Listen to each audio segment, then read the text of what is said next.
উম, নমস্কার বন্ধুরা। মাথার মধ্যে অনেক রকম বিভিন্ন রকম চিন্তা ভাবনা যেগুলো এই বর্তমান চারিদিকে দেখতে পাই বিভিন্ন সমাজ মাধ্যমের মাধ্যমে বা বিভিন্ন নিউজ পোর্টাল আরো বিভিন্ন গণমাধ্যমে। তো চারিদিকে একটা দেখতে পাই যে এক ধরনের অস্থিরতা, বিশ্বজুড়ে একটা অস্থিরতা চলছে। আহ এই আমেরিকা দেশটা যেটা একসময় আহ, অনেকের কাছে খুব আকর্ষণীয় ছিল।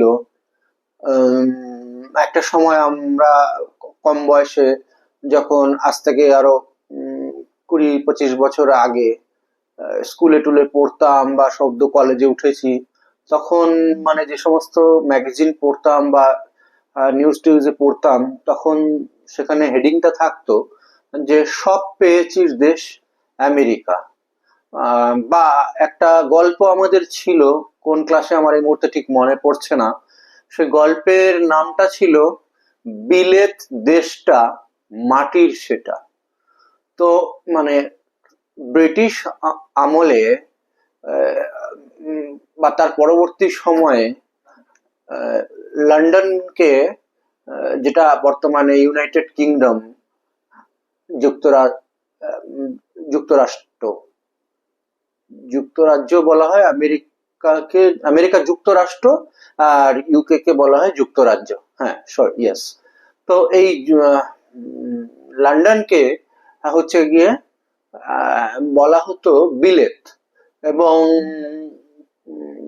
এই হিন্দু যারা সম্প্রদায়ের আমরা মানুষ, বিশেষ করে উচ্চ বর্ণের যারা আহ, মানুষ, সেই সময় ওই সমুদ্র পার করে কোথাও যাওয়াটাকে খুব একটা ভালো চোখে দেখতো না। সেটাকে বলা হতো কালাপানি। তো এই কালাপানি পার করে জাহাজে করে তখনকার দিনে মানুষ অবশ্যই মানে সমাজের উঁচু স্তরের যারা শিক্ষিত এবং সম্ভ্রান্ত, তাদের পক্ষেই সম্ভব ছিল এই মানে লন্ডন, মানে অর্থাৎ বিলেত যাওয়া। তো সেই সময়ে বিলেতে যে ডাক্তারির একটা ডিগ্রি ছিল, এফআরসিএস, এফআরসিএস, এমআরসিপি, এই সমস্ত ডিগ্রিগুলো আমাদের দেশে মানে অত্যন্ত সম্মানের সহিত সেগুলোকে দেখা হতো। এবং খুব কম, খুব রেয়ার মানুষের কাছেই এই ধরনের আহ, আহ, হচ্ছে গিয়ে ডিগ্রি থাকতো। আর এই সাদা বাংলায় আমরা এই বলতাম তাদেরকে যে বিলেত ফেরত ডাক্তার। ঠিক তেমনি আইন নিয়ে যারা পড়াশোনা করতে যেতেন, তারা যে ডিগ্রি নিয়ে আসতেন, তাদেরকে আমাদের দেশে বলা হতো ব্যারিস্টার। সেও খুব সম্মানিত এবং খুব অল্প সংখ্যক মানুষই পাওয়া যেত। যেমন আমরা ছোটবেলায় শুনেছি ব্যারিস্টার সিদ্ধার্থ শঙ্কর রায়, কংগ্রেসের, যিনি আমাদের পশ্চিমবঙ্গের মুখ্যমন্ত্রী ছিলেন। এমনকি জ্যোতি বসু ব্যারিস্টার ছিলেন, আমাদের সিপিএম এর প্রাক্তন মুখ্যমন্ত্রী, তো প্রয়াত মুখ্যমন্ত্রী। তো এরকম ব্যারিস্টার একটা মানে খুব বড় মানে আইনের ডিগ্রি, যেটা খুব বড় ব্যাপার ছিল। তেমনি বিলেত ফিরত ডাক্তারও খুব একটা বড় ব্যাপার ছিল। ঠিক পরবর্তীকালে আস্তে আস্তে এটা শিফট করে গেল লন্ডন থেকে ইউনাইটেড স্টেটস অফ আমেরিকার দিকে। তখনকার আমেরিকান সমাজে বিভিন্ন দেশ, আমরা জানি যে আমেরিকা একটা ফাঁকা ভূখণ্ড ছিল। কলম্বাস, নাবিক কলম্বাস সেটাকে ভারতবর্ষ আবিষ্কার করতে গিয়ে ভুল করে সেটা চলে গেছিলেন সেদিকে, উল্টো দিকে গিয়ে, আর ওটাকে তিনি মনে করেছিলেন যে ওটাই বুঝি ভারতবর্ষ। যার কারণে ওখানকার আদি বাসিন্দাদের এখনো বলা হয় যে দে আর রেড ইন্ডিয়ান। তো উম, উম, মানে যারা নেটিভ আর কি আমেরিকার, তো তারা সংখ্যা এখন খুবই কম। তাদেরকে মানে এক ধরনের গভর্নমেন্ট এক ধরনের প্রিজার্ভ করে রাখার মতন রেখেছে কিছু অঞ্চলে। আহ, যেমন আমাদের আছে না সেন্টিনেল দ্বীপ, যেখানে কেউ যায় না, বা আন্দামানের জারোয়ারা, সেরকম আর কি ওদেরকেও সংরক্ষিত করে রেখেছে ইউএস এর গভর্নমেন্ট। কারণ ইউএসএ তে যারাই আছে তারা কেউ ইউএস এর নয়, সবাই হচ্ছে গিয়ে মানে বিশেষ করে ইউরোপ আমেরিকার থেকেই, জার্মানি থেকে, বিভিন্ন দেশ থেকে মাইগ্রেট হয়ে ওখানে যে হোয়াইট সুপ্রিমেসি, এবং আপনারা জানেন যে অনেক রক্তক্ষয়ী যুদ্ধ আহ, আমেরিকাতে হয়েছে এবং অনেক প্রদেশে বিভক্ত ছিল। এখন সেই বিষয়ে আলোচনা করতে গেলে সেটা একটা আলাদা সাবজেক্ট, সেটা অনেক লম্বা হয়ে যাবে। আমেরিকার স্বাধীনতা ইতিহাসের যে কাহিনী, সেটা প্রথম তাদের প্রেসিডেন্ট হয়েছিলেন জর্জ ওয়াশিংটন। আহ, তারপরে মানে সময়ের মূল ইয়েতে ফিরে আসি, সময়ের সাথে সাথে মানে যেটা বলতে চাইলাম যে এই বিলেত বা লন্ডন থেকে জিনিসটা শিফট হয়ে গেল হচ্ছে আমেরিকাতে। আমাদের স্বাধীনতার পরবর্তী সময়ে যারা ভালো স্টুডেন্ট এবং সম্ভ্রান্ত ব্যবসায়ী, শিল্প পরিবারের লোকজন, শিল্পপতি যারা, তাদের পরিবারের লোকজনরা পড়াশোনা করতে যাওয়ার জন্য, ব্যবসা করতে যাওয়ার জন্য এই স্রোতটা তখন আমেরিকার দিকে ঘুরে গেল। এবং প্রচুর বিভিন্ন জায়গা থেকে মানুষরা আমেরিকা পৌঁছে আমেরিকা উন্নত করার জন্য এবং গঠন করার জন্য অনেক বড় ভূমিকা রেখেছে। এবং তারাও এই ধরনের যে মেধাবী এবং বিত্তশালী মানুষদেরকে ওয়েলকাম করে তারাও অনেক উপকৃত হয়েছে। মানে জ্ঞানে বিজ্ঞানে, বিভিন্ন রকম সাংস্কৃতিক চর্চায় তারা বিশ্বের অনেক দেশকে পিছনে ফেলে দিয়ে মানে একটা সুপার পাওয়ার হয়ে উঠেছিল আস্তে আস্তে। এবং যে আপনারা জানেন যেহেতু ডলার তাদের দেশের কারেন্সি, এবং একটা সময় এই ডলার মানে এত মানে যেটাকে ইন্টারন্যাশনাল কারেন্সি হিসাবে ঘোষণা করা হলো, যে সমস্ত পৃথিবীরই যারা কেন্দ্রীয় ব্যাংক আছে রিজার্ভ হিসাবে ডলারকে তাদের মানে রাখতে হবে সঞ্চয়ে। তো এবং আন্তর্জাতিক ব্যবসা বাণিজ্য সবই ডলারে হবে। তো এই কারণে ডলারের যে ডমিনেন্স, আমেরিকার যে সুপ্রিমেসি, পরবর্তীকালে অয়েল রিচ কান্ট্রিগুলোকে আমেরিকা যেভাবে কন্ট্রোল করেছে, এবং সেই সময় সেটার নামই তখন বলা হতো যে পেট্রো ডলার। তো এরও এক লম্বা ইতিহাস আছে, মানে কারেন্সির ইতিহাস। সে বিষয়ে বিস্তারিত না গিয়ে আমি যে প্রসঙ্গে আসতে চাইছি সেটার মধ্যে থাকি, সেটা হলো গিয়ে যে আসলে কথা বলতে বলতে কি হয়, মানে অনেক সাবজেক্ট সামনে আসতে থাকে, তখন সেই একটা ছোট সাবজেক্টের একটা তার পিছনে একটা অনেক বড় ইতিহাস থাকে। তো তখন আবার তার মধ্যে ঢুকে গেলে মানে জিনিসটা গুলিয়ে যাবে এবং অনেক বড় হয়ে যাবে। তো যাই হোক, কালে কালে মানে সোভিয়েত রাশিয়া যেটা আমাদের ছোটবেলায় মানে ছিল, পরবর্তীকালে তো আপনারা জানলেন যে মানে সোভিয়েত রাশিয়া ভেঙে গেল। হ্যাঁ, এবং অনেক দেশ তার থেকে আলাদা হয়ে গিয়ে এখন যেগুলো ওই উজবেকিস্তান, আজারবাইজান, আরো বিভিন্ন রকম, তুর্কমেনিস্তান, ইউক্রেন, এরকম অনেক ছোট ছোট দেশ স্বাধীন হয়ে গিয়ে দেশ জন্ম হলো সেই সময়ে। বাকি রাশিয়া যেটা রাশিয়ান ফেডারেশন, মানে সেটা ছোট, মানে যদিও বিশ্বের সবচেয়ে লার্জেস্ট এখনো পর্যন্ত ভূখণ্ড, তবুও মানে যা ছিল সোভিয়েত আমলে সেই তার থেকে অনেক অনেক ভূখণ্ড আলাদা হয়ে গিয়ে আলাদা দেশ তৈরি হয়ে গেল। যাই হোক, সমস্ত পৃথিবীর স্রোতটা মানে মানুষের ব্যবসা বাণিজ্য করার, পড়াশোনা করার, উচ্চশিক্ষা করার, সঙ্গীত চর্চা, সাহিত্য চর্চা, এই সমস্ত জিনিসগুলো আমেরিকায় পৌঁছাতে আরম্ভ করলো এবং তারা এ সমস্ত বিষয়ে ক্রমশ এই মেধাবী মানুষদেরকে নিয়ে তারা অনেক অনেক উন্নতি করলো জ্ঞান বিজ্ঞানে।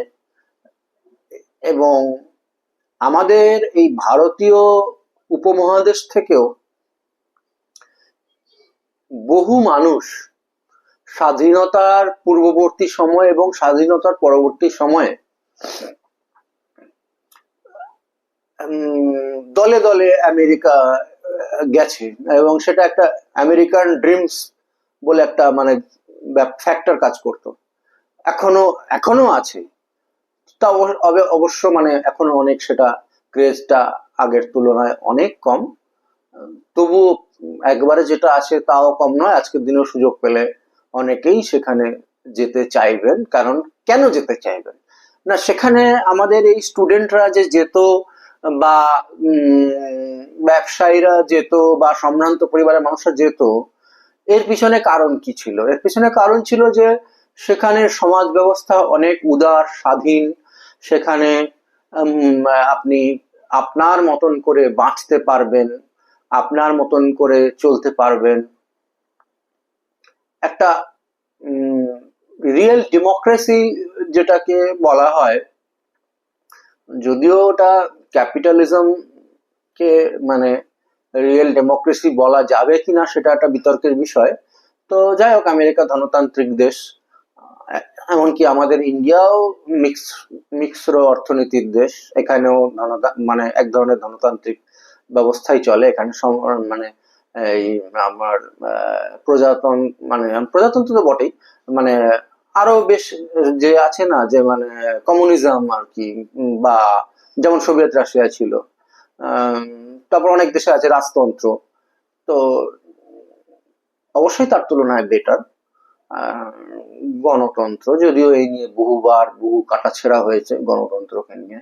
এবং সত্যিকারের গণতন্ত্র কোনটা সে এবং কিভাবে, যখন আপনার দেশের জনগণ সমস্ত শিক্ষিত না হবে এবং পর্যাপ্ত শিক্ষা না থেকে যখন সে সরকার নির্বাচন করবে বা কোনো প্রভাবিত হয়ে কোনো কিছুর দ্বারা প্রভাবিত হয়ে ভোট দেবে না বুঝে, না সেটার সম্বন্ধে জেনে, তখন সেটা আদৌ গণতন্ত্র থাকে কিনা সেটা একটা প্রশ্নের বিষয়। যাই হোক, তো এই আমেরিকা বিভিন্ন যে ইউনিভার্সিটি গুলোতে, নামকরা ইউনিভার্সিটি আমেরিকাতে অনেক আছে।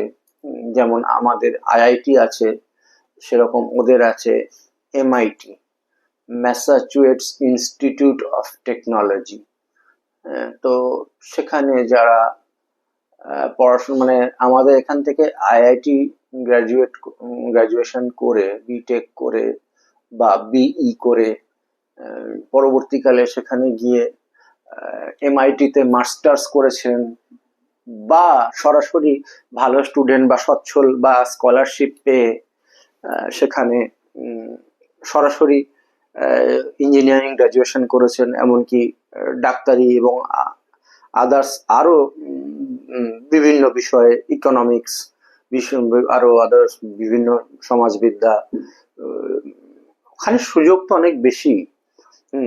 মানে ওদের ফান্ড যেগুলো থাকে গবেষণা করার জন্য ইউএস এর বিভিন্ন বিশ্ববিদ্যালয়গুলোর জন্য, সে আমাদের এখানে গবেষণাতে যেরকম ফান্ড করা হয় প্রফেসরদেরকে, গবেষকদেরকে, তার তুলনায় বহু বহু গুণ বেশি। সে কারণে আস্তে আস্তে তারা জ্ঞান বিজ্ঞান সমস্ত জিনিসেই তারা উন্নতি লাভ করতে আরম্ভ করলো এবং তাদের ডমিনেন্স সারা পৃথিবীতে তারা স্থাপন করলো। দুনিয়ার যা কিছু ভালো জিনিস তারা সমস্ত জায়গা থেকে কালেকশন করে, ইভেন যেটাকে বলা হয় মেধাসত্ব, ব্রেন ড্রেন বিভিন্ন দেশ থেকে হলো।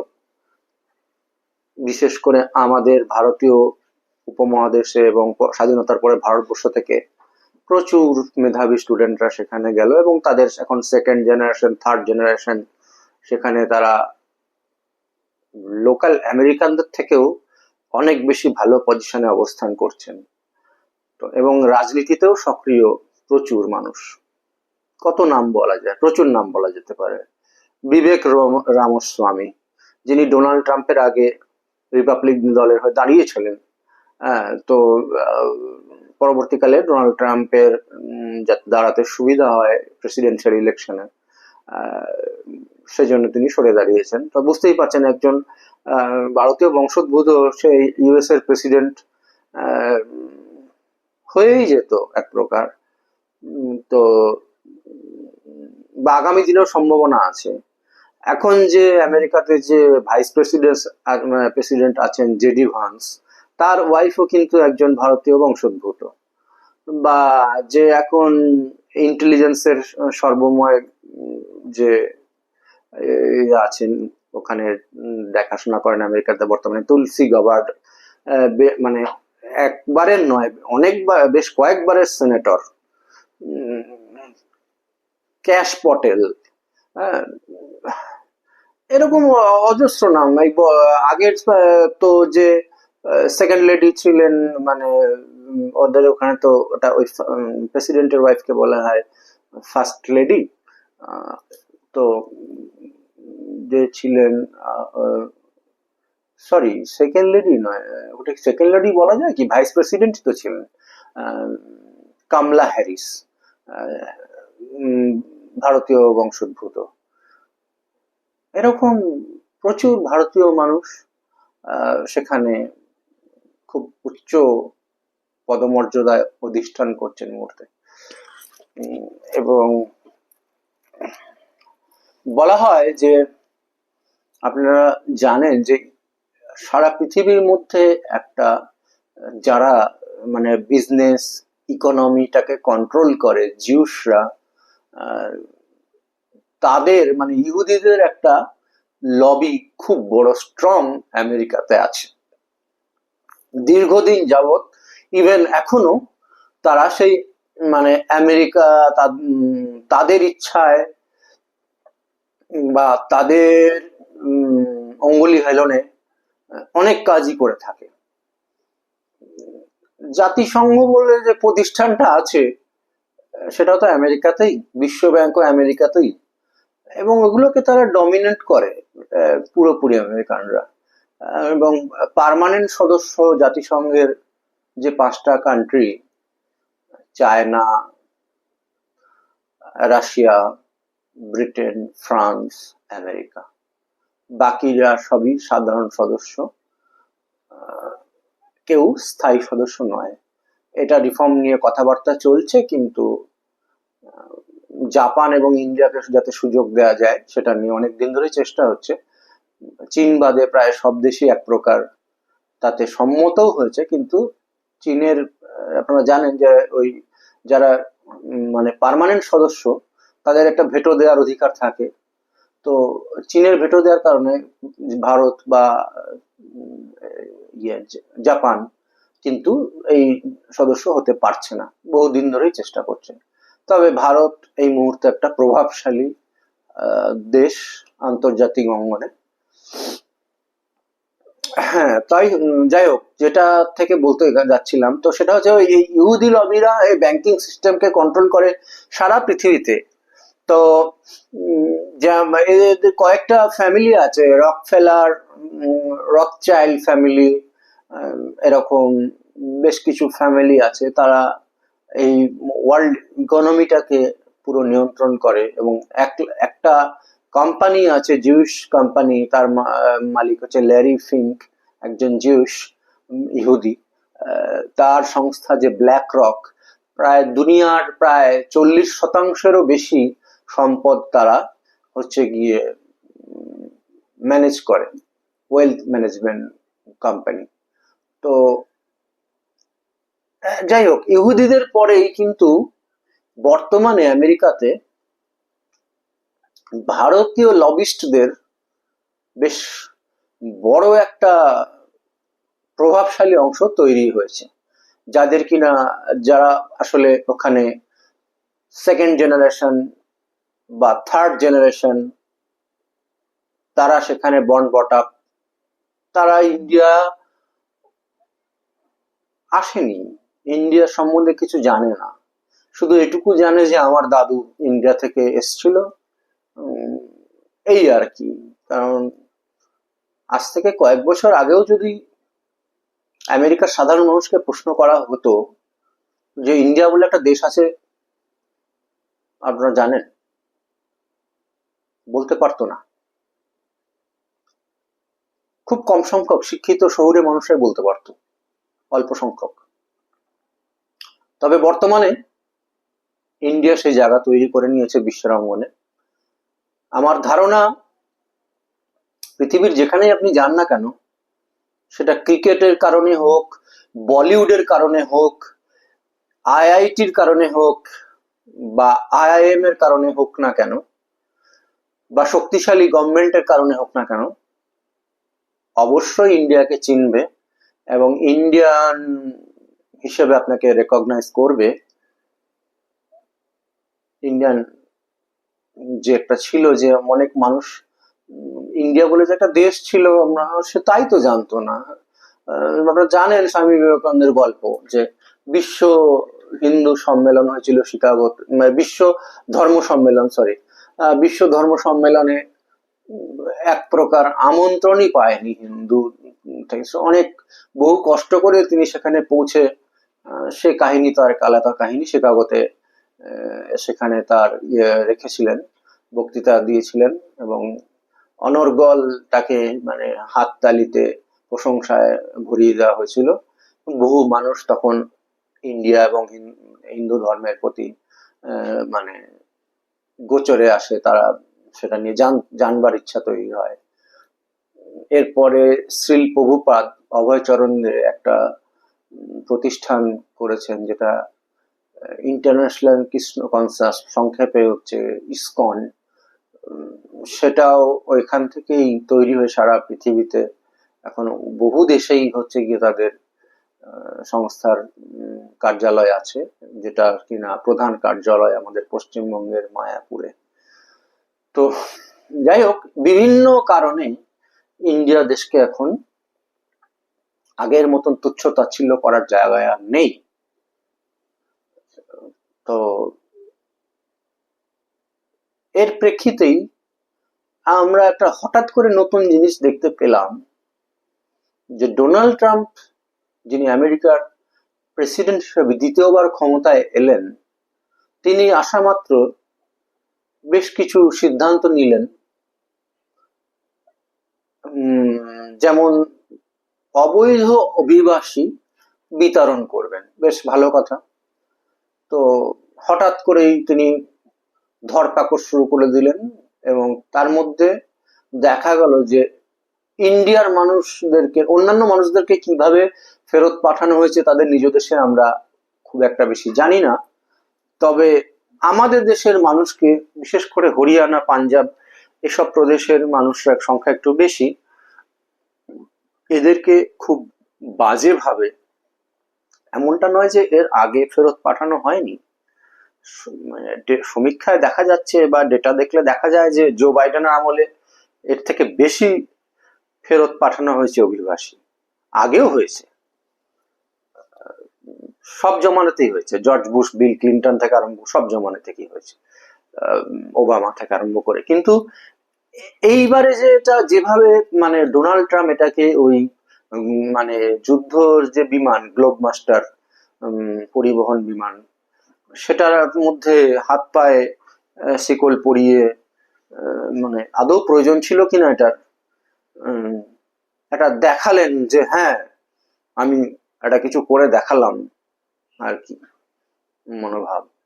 কিন্তু এটা ভুলে গেলেন যে এই ইন্ডিয়ানসরাই কিন্তু আমেরিকার তৈরি অবদানে মানে অনেক বড় তাদের হাত, অবদান আছে আর আমেরিকা তৈরির গঠনে। আজকে যে আমেরিকা এত গর্ব করে, নাসার মতন সংস্থাতেও প্রচুর ভারতীয় বিজ্ঞানীরা কাজ করেন। কল্পনা চাওলা, সুনিতা উইলিয়াম, এরা কারা? তো যাই হোক, যে অসভ্যতার মাধ্যমে এনাদেরকে মানে ওরা কিন্তু লোকাল অর্থনীতিতে আমেরিকার যোগদান করে, ওরা অনেক কম পয়সায় কম বেতনে সেখানে শ্রম দেয়। আহ, তো তাদেরকে এরকম অসম্মান করে ফেরত না পাঠালেও নিশ্চয়ই চলতো, আগেও যখন দেখা যাচ্ছে যে ফেরত এসেছে। কিন্তু ওনার একটা দেখনদারি ব্যাপার আছে তো। তো যাই হোক, তবে মজার বিষয় হলো উনিও তো আমেরিকান নয় আসলে। আমেরিকার হোয়াইট যারা আছেন তারা তো কেউই আমেরিকান নন। আর ডোনাল্ড ট্রাম্প, এমনকি বারাক ওবামার নিয়ে তো প্রশ্ন উঠে গেছে এই মুহূর্তে যে বারাক ওবামা মানে আদৌ আমেরিকার প্রেসিডেন্ট হওয়ার যোগ্য ছিল কিনা। তো যাই হোক, সেটা আরেকটা সাবজেক্ট। ডোনাল্ড ট্রাম্পের দাদু জার্মানি থেকে তো ভাগ্যান্বেষণ করতে নিজেই আমেরিকাতে গেছিলেন, তার থার্ড জেনারেশন ডোনাল্ড ট্রাম্প। তো আর এই মুহূর্তে যে আমেরিকার ওভাল অফিস, যেটা খুব একটা এক সময় খুব সম্মানের চোখে দেখা হতো, সেখানে আমাদের বর্তমানে ইলন মাস্ক মানে যেভাবে তার ছোট ছেলেকে এক্সকে কাঁধের ওপরে নিয়ে বসিয়ে গুরুত্বপূর্ণ মিটিং করেন প্রেসিডেন্টকে সামনে পাশে রেখে, এক অদ্ভুত ব্যাপার দেখা যায়। মানে বোঝা যায় যে মানে কতটা প্রভাবশালী তিনি। গুরুত্বপূর্ণ ব্যক্তিদের সঙ্গে মিটিংয়ে সে তার ছেলেকে নিয়ে কাঁধে চড়িয়ে উপস্থিত থাকে। তো এটাই বলার যে উনি যেভাবে দেশটাকে চালনা করতে চাচ্ছে, শুল্ক চাপিয়ে ইন্ডিয়ার ওপরে অনেক শুল্ক চাপাবে, চায়নার ওপরে শুল্ক চাপাবে, মেক্সিকোর ওপরে শুল্ক চাপাবে, কানাডার ওপর শুল্ক, কানাডাকে তো উনি মানে ঢুকিয়ে নেবে একটা মানে 51টা ইয়ে হচ্ছে স্টেট আছে আমেরিকার, উনি ওটাকে 52 নম্বর স্টেট করে কানাডাকে ঢুকিয়ে নিতে চায়। তো এখন কানাডা যদি আমেরিকার অন্তর্ভুক্ত হয় বা গ্রিনল্যান্ডকেও দখল করে নিতে চায়, পানামা খাল যারা আমেরিকায় কেটেছিল এক সময়, তো সেই পানামা খালও ওনারা দখল করতে চায়। আহ, এরকম সব জিনিসেই ওনার এখন নজর। তো আলটিমেট ইরানকে ধমকি দিচ্ছেন, আহ, চায়নার সাথে যুদ্ধ চলছে। সব মিলিয়ে যে উনি কতটা সফল হতে পারবেন সেটা একটা ভাবার বিষয়। কারণ এই ইউক্রেন যুদ্ধের ইস্যুতে একটা বিশ্রী তর্কাতর্কি পর্যায়ে মানে ইউক্রেনের প্রেসিডেন্ট ভ্লাদিমির জেলেনস্কির সঙ্গে যে বৈঠকটা হয়েছিল হোয়াইট হাউসে, একটা উত্তপ্ত বাক্য বিনিময় এবং একটা খারাপ ভাবে সেটা সমাপ্ত হয়। তো যার কারণে বহুদিন ইউরোপীয় ইউনিয়ন নেটওয়ার্ক ভুক্ত দেশগুলো যারা আমেরিকার বিষয়ে কোনো চিন্তা ভাবনাই করতো না, তারা এখন নতুন করে চিন্তা করছে যে তাদের নিজস্ব সৈন্য আরো নিজস্ব প্রতিরক্ষা ব্যবস্থা মানে আরো স্ট্রং করার জন্য। জার্মানির মতো শক্তিশালী দেশ কিন্তু সরি জার্মানির মতো শক্তিশালী দেশ কিন্তু এখন চিন্তা ভাবনা করছে যে সৈন্য শক্তি এবং অস্ত্র শক্তি আরো বাড়াতে। ইভেন জাপানও বহুদিন দীর্ঘদিন সমস্ত ওই হিরোশিমা নাগাসাকিতে যে দ্বিতীয় বিশ্বযুদ্ধের সময় যে যখন ওরা পার্ল হারবার অ্যাটাক করেছিল, আমেরিকানরা প্রায় হেরে যাওয়ার পরিস্থিতি ছিল, তখন ওই দুই বোমা, নাম ছিল ফ্যাট ম্যান আর লিটল বয় সম্ভবত। তো আপনারা তো জানেন সে হিরোশিমা নাগাসাকির পরে তো জাপান ধূলিসাৎ হয়ে গেছিল। তো ওরা একটা দুর্ধর্ষ জাতি। তো ওরা আবার নিজেদেরকে পুনর্গঠন করে নিয়েছে। তো তারাও এখন চিন্তা, বহুকাল তারা কিন্তু আমেরিকার উপর নির্ভর আছে এবং মানে সৈন্য যুদ্ধ এই সমস্ত জিনিস নিয়ে কিন্তু তারা খুব একটা মাথা ঘামায়নি, তারা প্রযুক্তি নিয়ে অনেক মাথা ঘামিয়েছে। কিন্তু বর্তমানে তারাও কিন্তু এখন চিন্তা ভাবনা করছে। জাপান কিন্তু একটা ছোট দ্বীপ রাষ্ট্র, কিন্তু অর্থনৈতিক উন্নতিতে এবং তাদের যে পরিশ্রম, তাদের যে মেধা, এবং তারা এক সময় চায়না অব্দি দখল করেছে। এই রকমও তাদের ইতিহাস আছে। তো যাই হোক, পরবর্তীকালে তারা তো সৈন্য সামন্ত সমস্ত মানে ইয়ে করে দিল, আমেরিকার ছত্র ছায়ায় চলে এলো।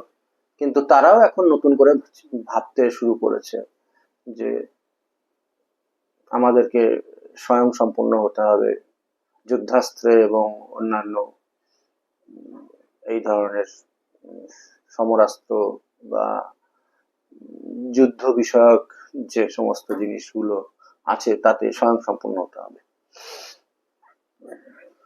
বর্তমানে ইরানের সঙ্গে একটা সংঘাত আমেরিকার তৈরি হচ্ছে খুব জোরালো ভাবে। সেটা হচ্ছে গিয়ে যে পরমাণু চুক্তি প্রথম দফায় ডোনাল্ড ট্রাম্প ওটার থেকে বেরিয়ে এসে এখন সেকেন্ড আবার উনি মাঝখানে জো বাইডেন আসার পরে উনি তো আবার আসলেন, তো আবার নতুন করে চুক্তি করতে চান এবং সেটা ইরান রাজি নয়। পরমাণু নিরস্ত্রীকরণ চুক্তি আপনারা জানেন, এই চুক্তিতে কিন্তু ইন্ডিয়া সই করেনি, সামিল হয়নি। তো ওইটা ওরা ওদের সাথে করতে চায় এবং সেই জন্য চিরকালই আমেরিকা মানে বিভিন্ন দেশে যুদ্ধ বাঁধিয়ে নিজেদের অস্ত্র বিক্রি করে সমৃদ্ধ হয়েছে। কখনোই দেখা যায়নি যে আমেরিকা কোনো না কোনো জায়গায় যুদ্ধ ছাড়া মানে চুপচাপ বসে আছে। আমাদের দেশের সৈন্যরা আমাদের দেশের বর্ডারে যুদ্ধ করে বড় জোর, কিন্তু আমেরিকান সৈন্যরা সারা বছর বিশ্বের বিভিন্ন প্রান্তে ওদের সপ্তম নৌবহর আছে, বড় বড় বড় বড় ডেস্ট্রয়ার, তারপরে ওগুলোকে কি বলে যে বড় বড় শিপ যেগুলোর উপরে হচ্ছে গিয়ে যুদ্ধ বিমানগুলো রাখা থাকে, সব ওয়ার্ডে এই মুহূর্তে মনে করতে পারছি না। তো যাই হোক, সারা বছর বিভিন্ন সমুদ্র অঞ্চলে বিভিন্ন দেশের ওপর ছড়ি ঘোরাচ্ছে এবং ওদের কাছে অত্যাধুনিক ফাইটার, অত্যাধুনিক মিসাইল সমস্ত তো আছেই। তো সেগুলো বিক্রি করে এবং সবসময় যুদ্ধর পরিস্থিতি রেখে ওরা নিজেদের ইকোনমিকে চাঙ্গা রাখে। তো বর্তমানে এখন পাকিস্তানে ইমরান খান জেলবন্দি হয়ে রয়েছেন। আর আমেরিকা চাচ্ছে মানে ডোনাল্ড ট্রাম্প চাচ্ছেন যে ইমরান খানকে বাইরে নিয়ে এসে, জেল থেকে বার করে নিয়ে এসে, যে আসিফ মনির আছে ওদের জেনারেল সেনাপ্রধান, তাকে নিষেধাজ্ঞার মধ্যে ফেলে দিয়ে, মানে শোনা যায় যে এই আসিফ মনিরই হচ্ছে গিয়ে ইমরান খানকে জেলে পাঠানোর পিছনে কার্যকরী ভূমিকা নিয়েছিলেন। তো এখন কথা হচ্ছে যে ইমরান খানকে আনতে চায় একটা কন্ডিশনে। আপনারা জানেন হিস্ট্রিতে বহুবার দেখা গেছে পাকিস্তান সবসময় আমেরিকার পাশে থাকে এবং আমেরিকাও পাকিস্তানের পাশে থাকে, যতই ওরা জঙ্গি বা অমুক তমুক ওরা পরমাণু অস্ত্র মানে তৈরি করেছে সেগুলো নিয়ে টেনশন আছে। আমেরিকা তো চায় না যে অন্য কোনো দেশ পরমাণু সমৃদ্ধ হোক। তো আর তারপরে সেখানে সেরকম ডেমোক্রেসি নেই, বেশিরভাগ সময় সেখানে সেনা অভ্যুত্থান হয়েছে, মিলিটারি গভর্নমেন্ট ফর্ম হয়েছে, একটা বাজে রাজনৈতিক ইতিহাস আছে। তা সত্ত্বেও আমেরিকা কিন্তু পাকিস্তানের সাহায্য নিয়ে একটা বড় মাপের গন্ডগোল বাঁধিয়েই ছাড়বে ইরানের সঙ্গে। এবং সেটা যে আমাদের অলরেডি চারিদিকে যুদ্ধ চলছে বিভিন্ন ধরনের, একটা ইসরায়েলের গাজা ফ্রন্টে হচ্ছে, সিরিয়াতে তো গৃহযুদ্ধ চলছে বিশাল, ওখানে যে রাশিয়া সমর্থিত প্রেসিডেন্ট বাশার আল আসাদ উনি তো পালিয়েছেন। সাম্প্রতিক সময় দেখবেন যে মায়ানমারের জুন্টা সরকারের উপরে আরাকান আর্মি পাল্টা আক্রমণ চালাচ্ছে, বাংলাদেশ থেকে আওয়ামী লীগের সরকার পতন হয়েছে, শ্রীলঙ্কাতে কিছুদিন আগেও বহু গন্ডগোল হয়েছে আপনারা দেখেছেন। তো এসবের মাঝে মানে একটা ডামাডোল তৈরি করে, জানি না উনি কতটা সফল হতে পারবেন, কিন্তু মানুষের জীবনকে উনি নরকে পরিণত করে দিয়েছেন। আগামী দিনে যে আরো কত কষ্ট মানুষের কপালে লেখা আছে আমরা এই ভারতবর্ষে থেকে বুঝতে পারি না। আমরা মনে করি মানে ওই একটা গল্প আছে যে 5টা অন্ধকে একটা হাতির সামনে নিয়ে যাওয়া হয়েছিল। তো ওরা তো অন্ধ, ওরা হাত দিয়ে টাচ করে করে হচ্ছে গিয়ে উম, বলতো যে হাতিটা কেমন বিবর্ণিত। যে যে অন্ধ ওই হাতির সুরে হাত দিয়েছিল সে বলতো হাতিটা একটা নলের মতন, যে লেজে ধরেছিল সে বলতো একটা দড়ির মতন। কেউ হাত দিয়েছে ইয়ে আপনার পায়ের মধ্যে, সে বলেছে যে এটা একটা বড় থাম বা পিলারের মতন। কেউ কানে হাত দিয়েছে সে বলছে এটা কুলোর মতন। তো মানে যে যেই জায়গাটা দেখেছে সে সেটা সম্বন্ধেই বোঝে। আর আমাদের দেশের মানুষ, আমাদের দেশের এত রাজনৈতিক ঘটনা থাকে আমাদের দেশের, যে তার বাইরে আন্তর্জাতিক খবরাখবর কটা মানুষ রাখে? খুব কম মানুষই, শহরের মানুষ যারা তারা রাখে। গ্রামের মানুষদের সেই সময় কোথায়, বা সেই ধরনের মানে এক ধরনের বিলাসিতা, তারা আন্তর্জাতিক খবর রাখবে ভাবা যায় না। তো আমরা বুঝতেও পারি না, দুর্ভিক্ষ, অনাহার, ভোকা মানুষ চারিদিকে মারা যাচ্ছে। তো এখন কথা হচ্ছে কি যে এই যে রিসেন্ট একটা দেখলেন মানে সিরিয়াতে গৃহযুদ্ধ চলছে, ইরাকের ওপরে একটা সন্দেহ করে আমেরিকা একটা যুদ্ধ চাপিয়ে দিয়ে সাদ্দাম হোসেন ডিক্টেটর ছিলেন অবশ্যই, বাট তাও একটা স্টেবল দেশ ছিল এবং মুসলিম বিশ্বের মধ্যে একটা শক্তিশালী দেশ ছিল। যাই হোক, তাকে ধ্বংস করে দিয়ে সেখানে এখন বাগদাদ, যেটা একসময় মানে কৃষ্টি কালচারের একটা ভালো পীঠস্থান ছিল, সেটা এখন আইএসআইএস নামক জঙ্গিদের একটা আতুরঘর। তো সোমালিয়া, জানেন তো সোমালিয়া পাইরেটস যারা সমুদ্র জলদস্যু, তাদের জীবিকার কিছু নেই, তারা ওটা করেই বাঁচতে হয়। এরকম বেশ কিছু আফ্রিকান দেশ আছে, আরো বেশ কয়েকটা ফ্রন্টে দুনিয়ার মানুষ খুব কষ্টে আছে। দুবেলা খাবার জোটে না। কিছু জায়গায় ঘানা টানার মতন দেশে তো মানুষ কচু সেদ্ধ করে খায়, তাও জোটে না ঠিক মতন। তো আমরা ঠিক এখানে থেকে না বুঝতে পারি না যে সারা বিশ্বে মানুষ কিরকম আছে। এই মুহূর্তে মায়ানমারে গেলে আপনি মানে দেখবেন, এক তো হচ্ছে গিয়ে মানে এই জুন্টা সরকারের অত্যাচার, মিলিটারি শাসক যে, তারপরে উল্টো এখন আরাকান আর্মি বেশ কিছু অংশ দখল করে নিয়েছে। এর মধ্যে হয়েছে এই মহা ভূমিকম্প, ঘর বাড়ি ভেঙে চড়ে তছনছ, হাজার হাজার লাখ লাখ লাখ মানুষ বেঘর মারা গিয়ে ব্রিজ সেতু টেতু ভেঙে একাকার অবস্থা। এরকম বিশ্বের অনেক দেশে অরাজকতা, যুদ্ধ বিগ্রহ, গৃহযুদ্ধ, শোষণ, অর্থাভাব, খাদ্য নেই, শিক্ষা নেই, বাসস্থান নেই। একটা জিনিস ভাবুন যে ইউক্রেন একটা হোয়াইট, মানে এ তো আর আফ্রিকার দেশ নয় বা অন্য কিছু নয়, খ্রিস্টান কমিউনিটি। আর যেটা রাশিয়া, তারাও খ্রিস্টান, মেজরিটি খ্রিস্টান কমিউনিটি, এবং তারাও হোয়াইট, এবং তাদের সঙ্গেই ছিল এক সময়। আজকে শ্মশান ভূমিতে পরিণত করে দিয়েছে ইউক্রেনকে।